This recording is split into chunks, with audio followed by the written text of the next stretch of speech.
All right. Welcome, everybody, to today's webinar, Craft Trust Not Content, not just content, brought to you by Inverta and PathFactory. And to that end, I am joined today by Katie Jones, who is the head of marketing over at PathFactory, and I am the head of marketing here at Inverta, and I am Jessica Fewless, for those of you who don't know me. But anyways, we're really excited to have this conversation today. And so we'll dive in here in just a second. But before I do, it's just a few bits of housekeeping. Yes, we will send out the recording after today's session, so that you can review it after the fact. You can share it with your coworkers. We'll also put a post up on our websites, maybe even on the Path Factory website, with kind of the key takeaways and those sorts of things, so you can kind of come back to this content after today's session. Additionally, throughout today's session, we are going to be putting up a couple of polls, and we would love to get your feedback on those polls. So please, I know folks tend to kind of, tune out a little bit, or, might be checking Slack or whatever, but if you can, please try and answer those polls for us, just because I think they'll make the conversation just that much more rich today. So with that, I'm going to go ahead and get us started. So, all right. So, the reason for today's conversation is that the role of marketing is changing. We've all felt it, whether or not we've adapted to it yet or not, we've all felt it, right? I don't think a lot of marketers are coming out of 2025 going, whew, our team, we nailed it in 2025. Like, I think most people are, between the disruption of AI and, on this slide, the growing buying journey, buying group, how much more of the buying journey is happening digitally, which guess what? That's marketing's job, right? So all of this is kind of putting a lot of marketing teams in a little bit of a tailspin, trying to figure out how to quickly adapt and adjust to make sure that we can actually have the impact for our organizations that we're hoping, right? And so, so these are just a couple of proof points of what's kind of happening in the space. We've always talked about there's obviously more than one buyer typically in a buying journey. But this number, I remember back in 20, you know, 20, what was it? 2010, 2013. This number was around, like, the average buying group was 7 people, 7 to 10 people. Now Forrester, in 2025 comes out and says now it's up to 13. And all 13 of those people have to be engaged with and interacted with. So the B2B buyer experience report was showing 187 interactions, right? Just imagine that. And those are marketing interactions, right? So those are all the touches to all the stakeholders, right? And the reason that is so important is because of the Bain and Gartner report in the middle, which shows that, buying groups are making their shortlist before they ever talk to a vendor. So how are they making those decisions? They're doing it online, right? And who owns the online conversation? Us as marketers, right? So that kind of sets us up for today's conversation, why we felt that this conversation was so important at this point in time. So, Katie, any thoughts on all of this and what you're seeing? Yeah, for sure. I mean, we're seeing this a lot when we're talking to our customers and seeing the buying journey of a lot of our customers and how content really plays into that. And we're really seeing, that a lot of the journey, Sixth Sense has a report that says 70% of the journey is done anonymously before they even fill out a form, or even before you even know that they're looking for somebody or talking to you. And I just saw a report the other day that said that's going to increase to 90% of the journey now with LLMs. So, as you mentioned, like we're kind of in this like whirlwind of 2025 where AI is playing a huge role. Content is also playing a huge role in how we're kind of changing our way that we're going to market is so important because people are wanting to buy in the way um, that they want, right? If we're thinking about the way we consume content or buy in our B2C lives, When we're watching Netflix or on Amazon or whatever the case is, we're looking for that next best content, the next best show I could watch, or what are other people buying that I think I need to buy also off of Amazon, and spending way too much money. People are bringing that kind of expectation into their B2B life. And we need to meet buyers where they are. And we're really seeing that that's a big shift. Awesome. Thank you. All right. So we have our first poll up. I'm going to go ahead and end it here because we've got a good number of folks who have answered. So sharing the results here, Katie, what are your thoughts? I mean, I look at this and go, I find it really interesting, that crafting trust that so many people are finding low engagement being the problem. And I mean, I think you and I can both speak to this from our personal experience, right? Like there's so much out there, and we're going to talk about AI a little bit later today, right? But like AI has it's just like when the marketing automation solutions hit the market and everybody could email everybody all the time, Yeah. right? And spam became a thing in B2B, right? It's kind of the same thing. With AI, everybody's like, great, it's so much easier to create content, so I'm going to create more of it.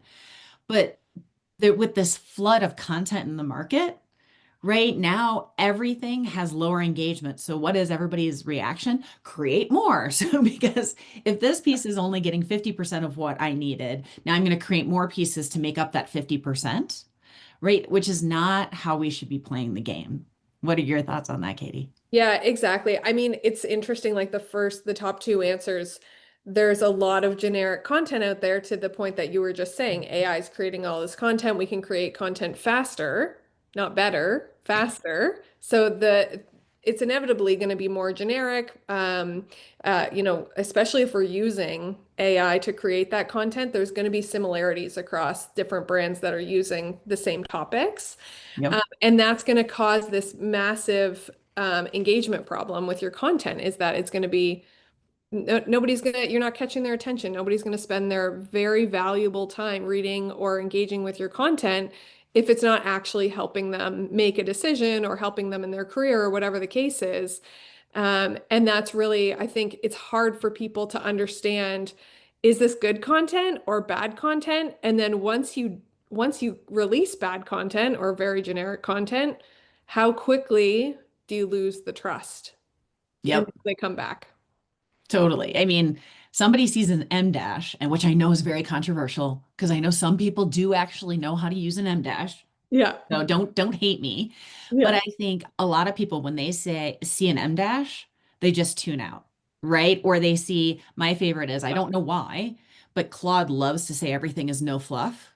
So I Mhm. see no fluff in somebody's like Yeah. LinkedIn post content. It was like, oh, that was written by AI, which Yeah. doesn't invalidate it Yeah. necessarily.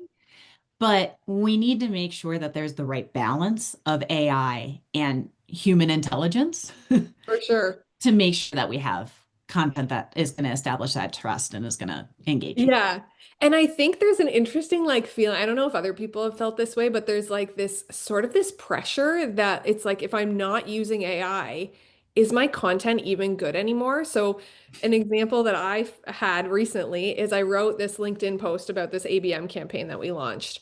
And, I was really proud of it. We're really excited. And I wrote it all by myself, Yep. no AI. And then I was like, well, let me put it in ChatGPT and see if it can make it better. So I Hmm. put it in ChatGPT and then I sent it to somebody for a gut check and they're like, did ChatGPT just write your blog for you? And I'm like, well, no, like I wrote it Ouch. first and it made it better. And they're like, it took all of your authenticity out of it. And it made it Mhm. a very generic AI blog. Like it's very apparent that you put this in ChatGPT. And I was like, okay, Yep. revert, go back to my Noted. authentic blog and publish it or LinkedIn post, whatever it was. Yep. No.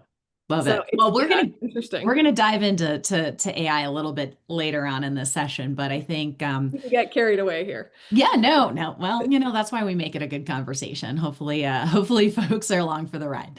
All right. So turning it over back to you, Katie.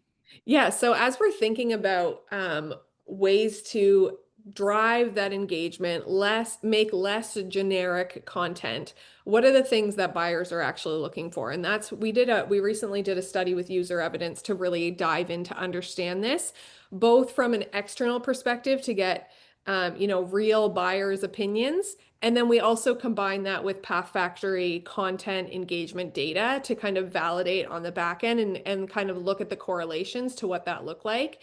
And these are some of the findings that we had. So we surveyed, almost 400 B2B marketers in a number of different industries across a number of different companies. And this is really what they shared, that the content really needs to be actionable. So instead of just providing a lot of content with, okay, these are the best practices, or I'm telling you how you need to do something, you need to give them actions or takeaways or next steps that they can actually use in their jobs. And the next step, I mean, isn't really request a demo. That's the next step we want them to take, but that's not what I'm talking about from like a next step perspective. So in the benchmark report that I'm referring to here, we actually provided like an action plan at the end of different sections that recommended 3 things. So here's all the information, and here's 3 things that you can actually go and action off of in your own content. And we're going to share the report after in the follow-up so everybody can kind of see it. We're launching it tomorrow, so you get a little bit of a sneak peek. Yeah. So next is relatability, and I think this kind of comes back to that point that I was making around my LinkedIn post is like authenticity wins, and people can see through, to your point, M dashes and fluffy words and things like that you can tell that AI is writing it. If it's relatable, if it's authentic, then people are going to spend more time there. I've also noticed, and I'm not sure if you've noticed this, that when we're doing like social campaigns and things, our branded LinkedIn and things like that is not performing nearly as well as when an Nope. actual person posts something. And I think that goes back to that relatability and authenticity. Are you seeing that as well? Absolutely. I mean, we have largely switched over our advertising on LinkedIn to thought leadership posts almost Yeah. exclusively because if it's coming from one of our consultants or it's coming from our founder, Yeah. yeah, it's like, oh, this is somebody in the trend. This isn't just some corporate entity telling me a thing.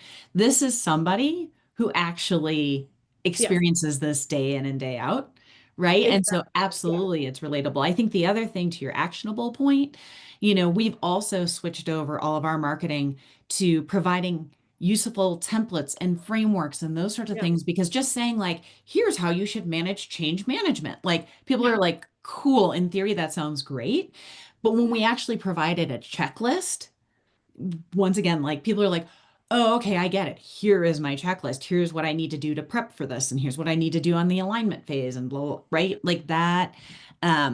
Once again, it's actionable, it helps people do their jobs better, and that's what they're looking for out Exactly. of the Yeah. content that we provide.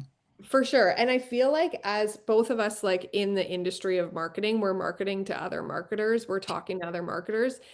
Like we're all in the same boat, like we all have the same challenges. We all have hard jobs. It's nice to like help each other out so that we can Yeah. all win, and providing those things really can support that. Try Um, making it even more meta and being a marketer of a marketing agency, marketing to marketers. I mean, I'm not too much. saying my job is harder than anybody else's, but I got a pretty Like, tough audience. yeah, totally fair. Um, so next is really around like that fluffy content, right? Going back to the fluff, if that's through Claude, or fluffy, making it a little bit too airy or too generic. Obviously, like you're going to lose people's attention. Visually appealing was kind of surprising to me. I mean, yes and no, but like when you put time into the way that your content looks, it also indicates that you've put time into the way that the content of the actual content within it. Um, and people pick up on that. So the way that it's actually visually appealing is kind of a big thing for buyers. And then built-in shareability. Because to your point about the buying committee, it's growing and growing and growing because nobody wants to take on the full responsibility of making that decision if Mhm. it doesn't work out on their own, right? So they're going to try and engage other people across the company. Okay, this is a good idea, right? You agree, right? We're all going to do this together, right? Uh, Yeah. and everybody in that buying committee needs to have content in order to make those decisions. So having that shareability is huge. Um, so those are some of the things that Yeah. we found. I think one other thing with regards to that is, you know, 5 years ago, even people, mops or somebody in demand gen or whatever, they would buy a technology. Let's just, for an example, they would buy a technology and then Yeah. say, okay, great, now let's figure it out. Now Yeah. they're doing all that figuring out up front. What is our use case? How are we going to roll this out? Who's all going to use it? Right? All of that is happening before the sale ever happens, right? So once again, whereas, before it was like one person doesn't, then we'll figure it out. So you let the CSM of whatever technology, Yeah. plus the MOPS person, you know, do all of that. Now you need to get everybody aligned up front Mhm. around all of that. And so the buying journey is taking longer. So providing more of those resources up front is going to benefit your actual sale, Yeah. um, you know, down the line. Yeah, for sure. Yeah, everybody's job is changing. Exactly.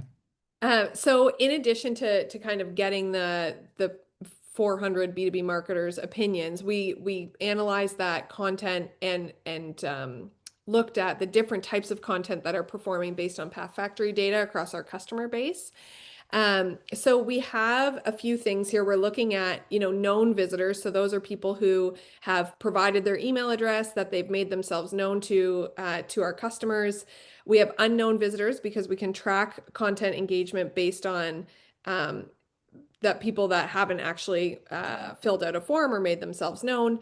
And then finally, we have binge rate. And binge rate is a big thing for where we see PathFactory success, which is providing that ability to move from one piece of content to another, very similar how you'd binge a show on Netflix, binging content in that time when you're actually ready to engage. So we're looking at here, we're seeing that webinars actually have the highest average view time of over 3 minutes, followed by demos, and then ebooks. So really, we're seeing that that's really driving a lot of engagement, that lower funnel content that's very full of real content. It can't be fluffy, can't really be generic. Typically, those things are full of a lot of information. And it's interesting because once the visitor is known, then the average view time actually jumps up. So for almost 5 minutes for webinars, over 4 minutes for demos, and then over 3 minutes for ebooks. And that makes sense, right? Once you've built their trust, once they know that the content that you're providing um, is good and they're relying on your brand, then they're more likely to become known and then spend time with your content to increase their education journey. And then binge rate is another area that we looked at. So when demos and videos are seen first in a session, then binge rates are higher. So we typically look at different structures of content and make these recommendations to our customers that you can put those things at the beginning of a content playlist or a content track where you're having a number of pieces of content together, and then people can binge through the rest of the content. That typically drives that binge behavior. Um, Whereas videos or webinars don't have a huge binge rate, so we recommend putting those later in the content track. So it's just interesting to see how these different types of content it can also drive the behavior that you're looking for. Yeah, and from our perspective, we leverage a lot. So we put out a lot of content. Like I said, we put out a lot of templates and frameworks and those sorts of things, and just a lot of thought leadership to help people think about everything from their demand gen strategy to their ABM to their annual planning and kind of everything in between that helps support that. And, rarely do we just send out one asset in an email. Typically on LinkedIn, you kind of put only link out to one thing, but in emails and other communications, typically we put multiple things and we find the engagement rates on those emails goes way up, right? And we are in full transparency a PathFactory user, and our nurture framework is 5 emails long. And we went from single assets to a PathFactory track in those nurture emails, and we have seen engagement go way up, right? To your point here, like, we start with a video in our initial, welcome nurture. But people click on other things like, oh, what are your ABM services? What are your, right? Or when we have a particular topic around annual planning, right? It's not just our plan on a page, but it's a webinar series we did and a bunch of blogs we did, right? And people, if they're truly interested in annual planning, they want to see everything you have on that topic, not just the one thing you're serving them up, because maybe they're not a webinar watcher. To your point, maybe they're more of a blog reader, or maybe they're like, yeah, yeah, yeah, I get all that. I just want your templates. Cool. All of that is available to them, and they can pick and choose what's most useful to them, right? Being customer centric in our approach. Definitely. Awesome. All right. So, we've talked about a number of things here as it relates to what works in engaging your audiences from, and we haven't really talked about the great gate debate yet, which I can't believe a decade later we're still having this conversation, but we are. Do you gate your content, which I think if you ask most marketers, that's kind of the death knell of getting your good thought leadership out there.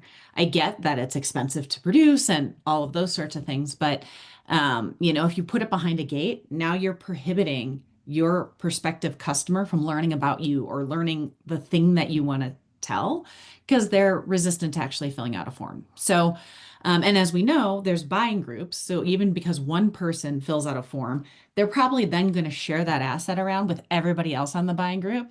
But if you're just looking at, MQLs or individuals, right? You're just seeing, oh, well, they're not really engaging. Only one person downloaded something. No, I can guarantee you, probably most of the other people in the buying committee now have that in their hands, right? Yeah. So I think, the gating, I would just say, personally, the only time we put up a form is when you have to register for a webinar because we need to know your email so we can send you the calendar invite. That's the only time we put up a form on our website because it does us no good to capture leads otherwise. Because, if our sales team follows up on them, nothing comes of it. It's not until we see them as an Exactly. MQA in our service systems that it really matters. So anyway, so all of that, we've talked about there's this proliferation now of content online. You guys commented on the low engagement rates and those sorts of things. So how do you combat that? Right? And in order to be seen, you need to do something different.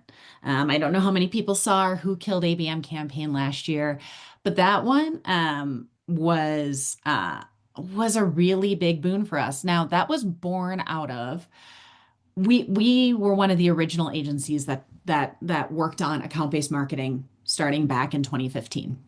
And so I've been doing this for over a decade. So we were kind of seen as the leaders for a long time. And then all of a sudden, lots of competition came into the marketplace, lots of people doing ABM, right? And we decided, hey, it's our time to like raise our flag again and remember us. Like we were the OGs of ABM, right? And, so we had lots of thoughts and we're like, hey, we've been doing this for a decade. Here's the 7 things we see that people typically do wrong. Now, the initial reaction was, let's do a white paper, right? How many people would have downloaded that white paper? A handful, right? But what got a ton of engagement was turning it into a murder mystery. And this was not my brainchild. I will, in full transparency, it was our agency that we work with because I said, here's what we want to do. And they came back with, what if we did introduced mystery and intrigue into ABM, right? And I mean, it was hilarious because out of the gates, there were people kind of yelling at us online going, ABM's not dead. ABM still works. And we're like, he, we know. Because spoiler alert, the end of the murder mystery was that ABM, faked her death because everybody was doing it wrong, right? And the 7 things we talked about that people typically did wrong with ABM, right? So it Yep. all tied together and it really engaged an audience. It got people sharing it. It became, I wouldn't say it was viral because, we didn't have millions of engagements. But, for us, it got far more reach and it got Inverta into far more people's inboxes than any other campaign we've ever done, right? So it was doing something different. Now, on the Mhm. right-hand side was this year's campaign. far less far less what's the word? Provocative, I guess. But we went more cheeky this time, right? Like how many people think B2B marketing and a black squirrel? Like not a Yeah. lot, right? Yeah. But, once again, both of these were conceived offline and then augmented by AI, right? So the Who Killed ABM, all that imagery, that was all built using AI.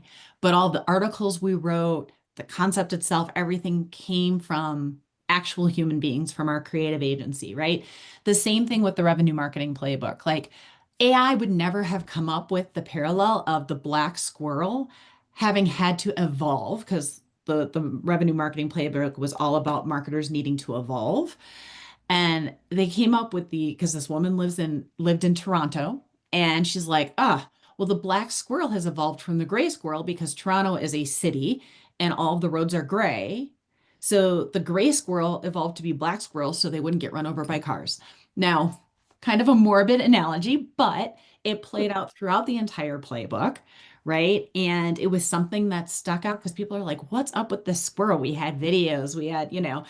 then, but once again, we augmented it with AI because that the three mice squirrels in a trench coat, that was actually an AI generated image, right? But all the content, all the everything originally was done by actual humans, and then we augmented with AI. Yeah. I mean, they're so creative and the creativity, I mean, I think you can kind of like use it as like a sounding board or like maybe like kind of riff off of it with AI, but you're not going to get the same creativity that you do with normal with real people, I should say, not normal people, real people. Um, Yeah.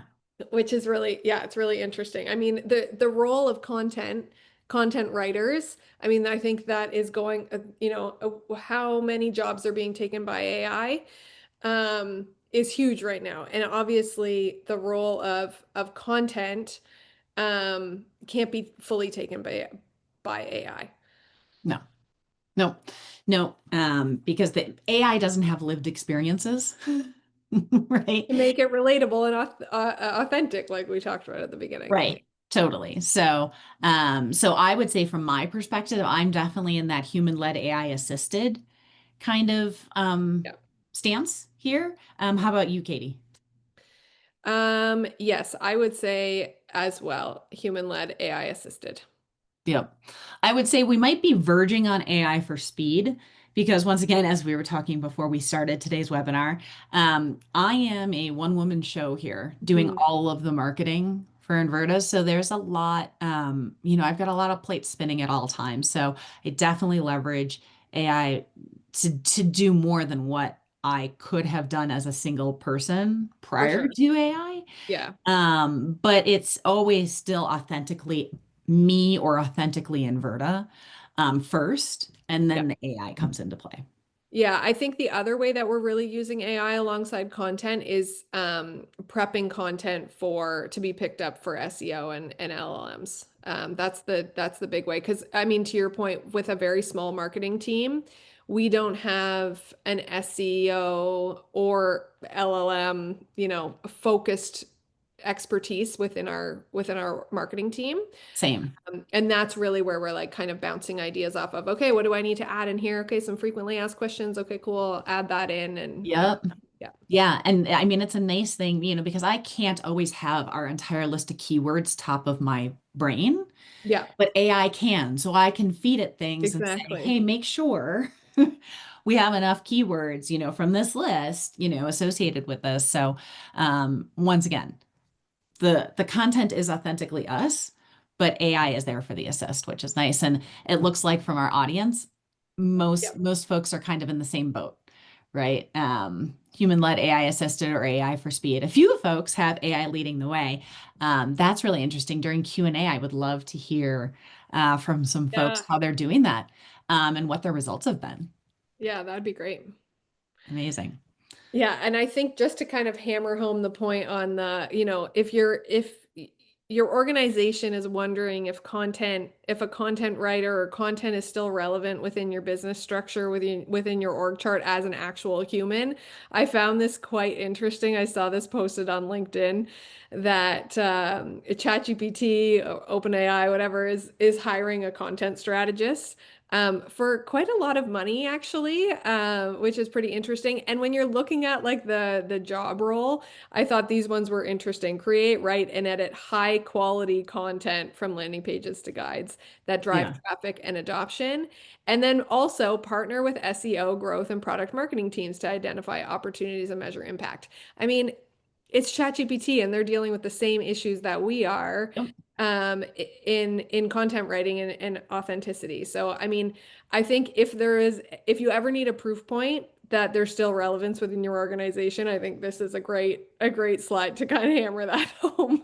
Totally. Well, and we're going to be coming out with a piece a little bit later, I guess in November, around kind of the marketing org of the future, right? Because lots of people are pontificating around what AI is going to do to marketing orgs and how many jobs they're going to take away and all this type of stuff. And, you know, I think where we're coming down on that, because we're working actually with a couple of our clients right now to help them think about their marketing org structures for 2026 and beyond. And, what we're talking about is there's still a core set of, you know, um, a core set of, skills that need to be inside the four walls of your organization Yeah, and managed by your team. And then there's also a strategy that needs to be led by humans, right? So to your exactly. point about SEO and LLM and GEO and AEO, I think is another three-letter at Yeah. TLA around that. But Yeah. what we would say is you have to have somebody on staff within your organization who A, understands those concepts, Yeah, B, can be the translator of that for your organization.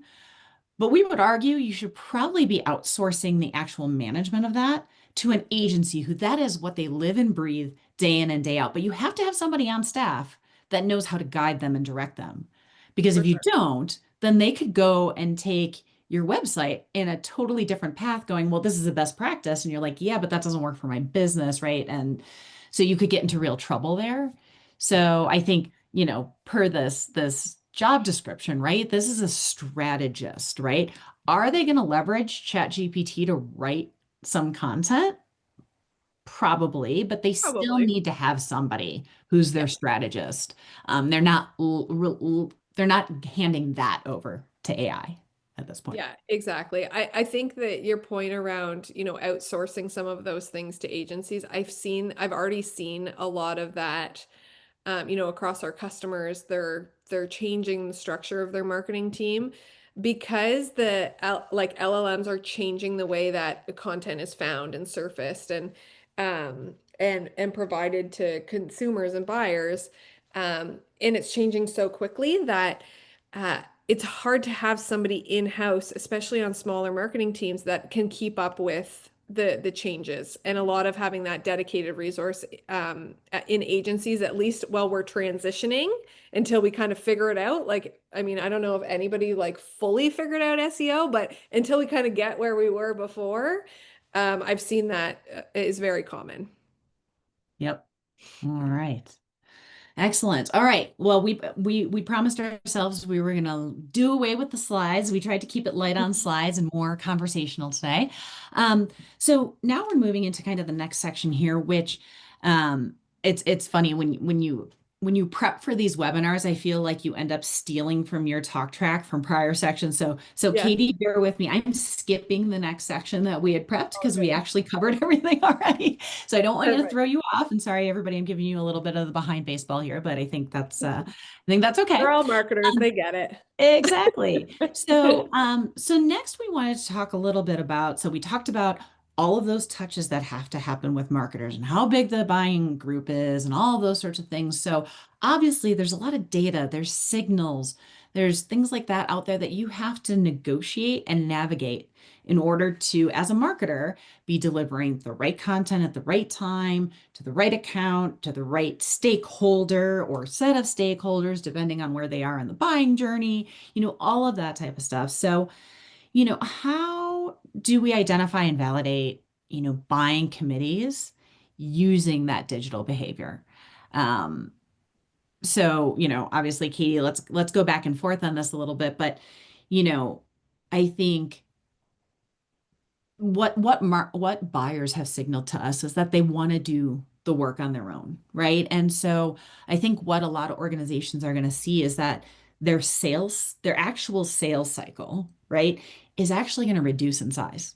And it's not because I hate to say it, but it's not because your sales reps have suddenly gotten that much better at selling, right? It's because the buyers have done so much of the work up front that by the time they reach out to your seller, it's their deal to lose, right? And they've already got a short list, so they don't have to do all that vetting along the process, right? So it's going to be a much shorter sales cycle. But the buying journey, I would say, is actually getting longer. And Agreed. so, how do we actually track that, Katie? I mean, attribution models be damned. I hate attribution. I think anybody who's ever watched a webinar from Inverta would know that we're not big fans of attribution because it's all about proving marketing's value and not how do you improve your performance, right?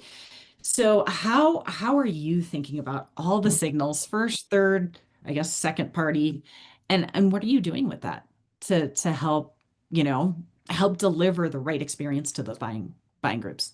Yeah, definitely. I mean, we leverage intent data for sure to really understand, who is in the buying committee, or sorry, who is in their buying decision, the process, to kind of guide our needle for where we really want to do our outreach. And a lot of the times I mean, not a lot of the times, all the time, we're always using PathFactory, the PathFactory platform to deliver our content to provide that bingeable experience. And the nice thing that we see, especially on the marketing side, is that we can deliver that experience so that we can kind of hit the different people in the buying groups with what they're interested in with a single experience or using AI to surface what they need to see based on who they are, where they are in their buying decision.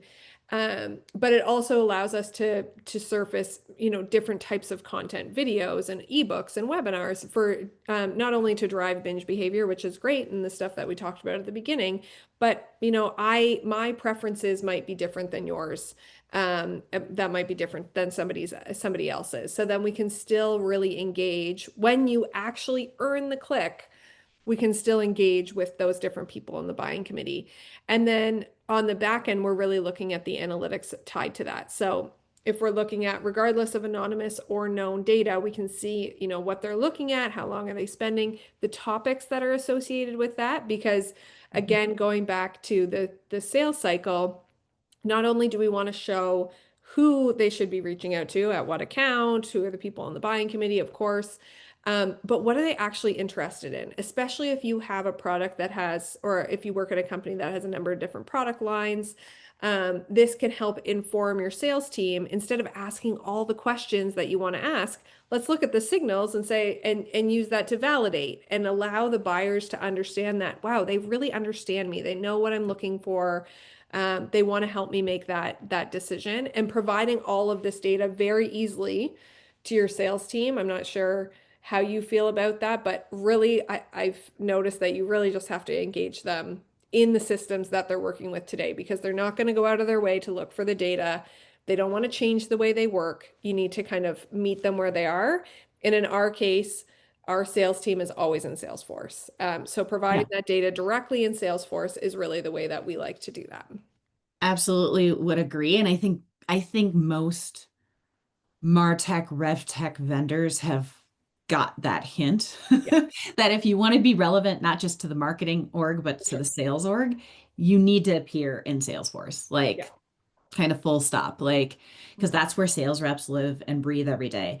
I think the other mistake that a lot of marketing teams we see make is they go, well, I provided all this data to sales. I don't know why they're not using it, right? And I think as marketers, we have to be very thoughtful about our job isn't done until we have enabled sales Right. on whatever it might be, on a new technology, on a campaign, at, anything, or just a program you're doing. If you expect sales to do anything with that, you need to consider their needs and their enablement to make sure that they are going to be fully enabled. Because, you know, saying like, hey, look at all this like engagement in PathFactory, they're like, cool, what do I do with that? Right. Right. Exactly. Yeah. And so, sometimes it's from marketing's perspective, further digesting the data and saying, hey, if you see XYZ signal, send them ABC follow up, or, Yes. getting down to that level. Or, for 3 months, I had a Monday stand up with our sales reps, walking them through our data to say, okay, when I look at this data, here's what I'm seeing. So as a result, here's the kind of follow up I would do with this account versus this account. And hey, guys, here's all the content I have. Here's where it's located. You can search for it in PathFactory. And then this is how you send it. And here's a digital sales room I created so you can gather the best and the brightest, put it in there, and send off one link to these folks to get them Exactly. engaged, right? Yeah. But that took me 3 months of doing that and kind of training them how to interpret that data until now they do it on their own. And they don't really go after, like, yes, they look at when we have webinar registrants, but they don't really go after those folks. They look at MQAs, because what they're finding is when an account finally qualifies as an MQA, which means there's multiple MQLs that have come in and multiple stakeholders engaged and those sorts of things. When they reach out to those MQAs, they're having much greater results and they're having to do far less work. Now, because they're doing less outreach, they're making it more personalized, right? So it's a little bit of a self-fulfilling prophecy, which Yeah. which is great. That's always been the goal. So now you make them more efficient. Their outreach is more personalized to the organization or to the individual at that organization, right? And they're seeing greater results on getting meetings and building pipeline. Yeah. I So love that. awesome. All right. Well, so at this point, I feel like we're kind of at our point where I think we've said a lot of things on content. I'm gonna throw it to Katie, and her and I are each gonna do kind of one actionable takeaway from today's session. But if anybody has any questions that you'd like to ask, we do have one already in the Q&A, which we'll get to in a section or in in a moment here. But we'll kind of riff until we get there so that you guys have time to ask us some questions. But Katie, what's kind of one thing if somebody's like, oh God, there was a lot of information today. What is the one thing you would say you should absolutely either start doing today or at least build into your plans for 2026 for greater efficacy? Yeah, I think maybe I have two small takeaways. I think That's okay. one of the big ones, especially if you're thinking about 2026, I was really inspired by your campaigns around, who killed ABM and the black squirrel, and just how the creativity around that brought almost like an element of fun to B2B research, which is not like my favorite pastime. Like I have so many books upstairs that I should read to further my career, and I never get to them because, I'd rather read my thriller novel or whatever. But Yeah. bringing that fun and that creativity into the content like made me read it. And I think if you can try and plan and anchor, um, something around that theme, like you guys had this campaign around the black squirrel, but then you also did these all these webinars that are associated with the chapters, and it's a very big integrated campaign. And I think putting the time and effort into bringing something that is so authentic and creative will have a bigger payoff than trying to do things smaller pieces. Somebody just said, a number of crumbs don't make a cake. So what is the cake? And then how do you kind of piece that off to the different parts of your campaigns throughout the year? So I think that's the biggest takeaway for me for 2026, and what I would really love to kind of get our team thinking about.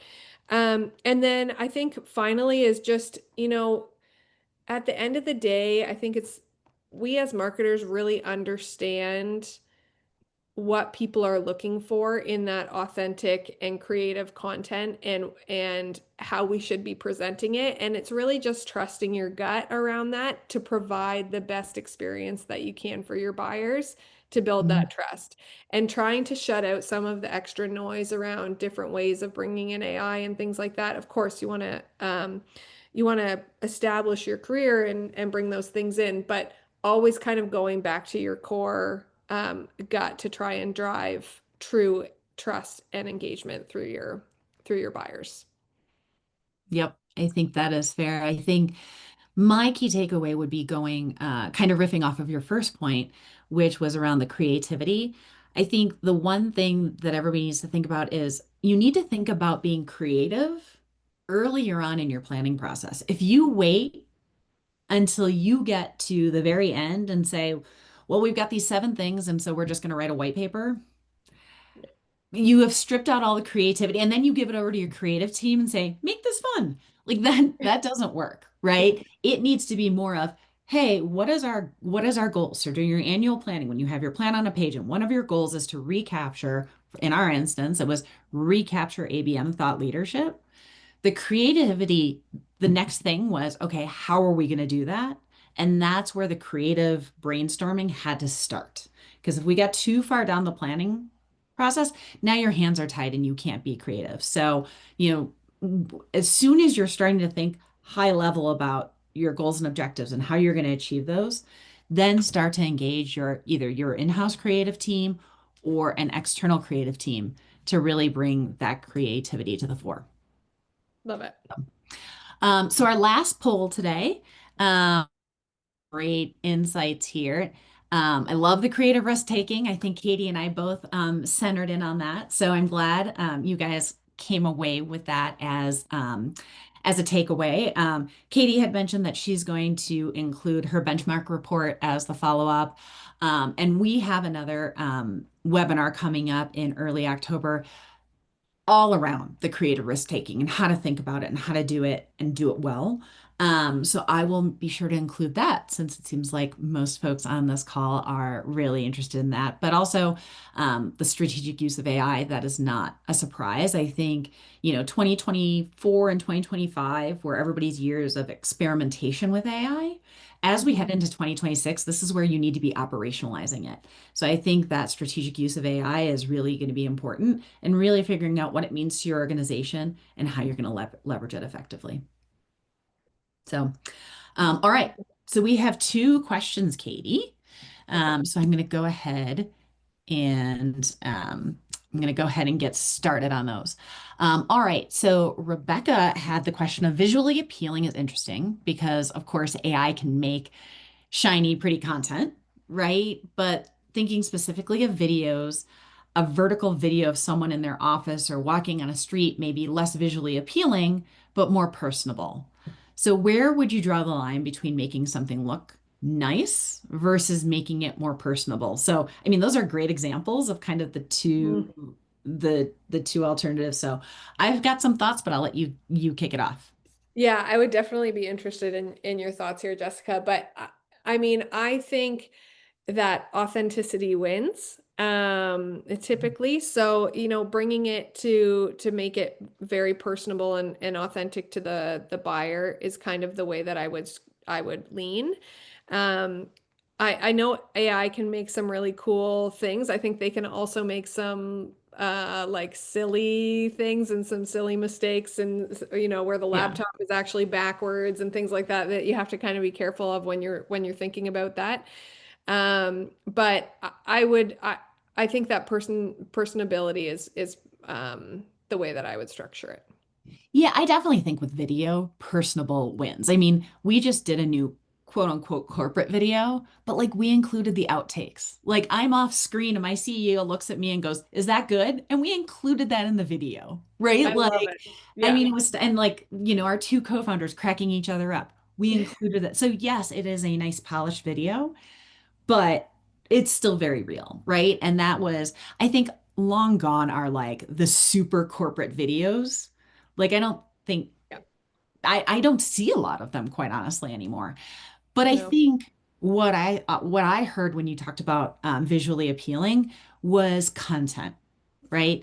So like written content, right? So if Yes. you have like just a Word doc or an article or something that's not designed, people kind of check out. But if you've got a PDF that's nicely designed with call out boxes and lists and those sorts of things, once again, it's not. it doesn't feel make or break, but people are just much more likely to read through something like that because it's just visually easier to read than just a really long white paper. Like, I mean, I don't know if anybody's creating white papers anymore. Actually, I know they are.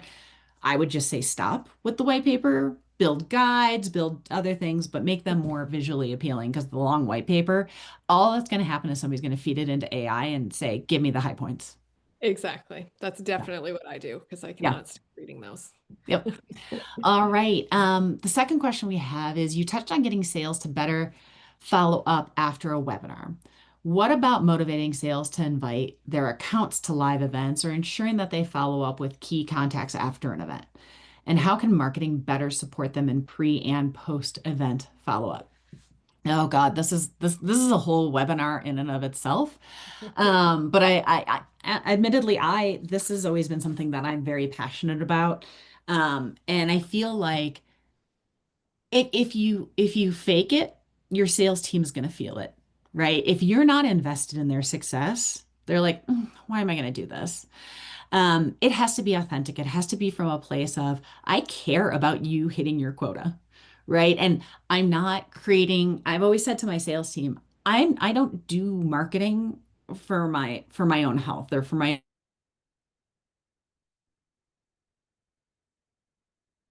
own benefit. This is to benefit you, right? So do you with campaigns and say, do you like it? Right? And those sorts of things. Because if they're not into it, they're not going to engage, right?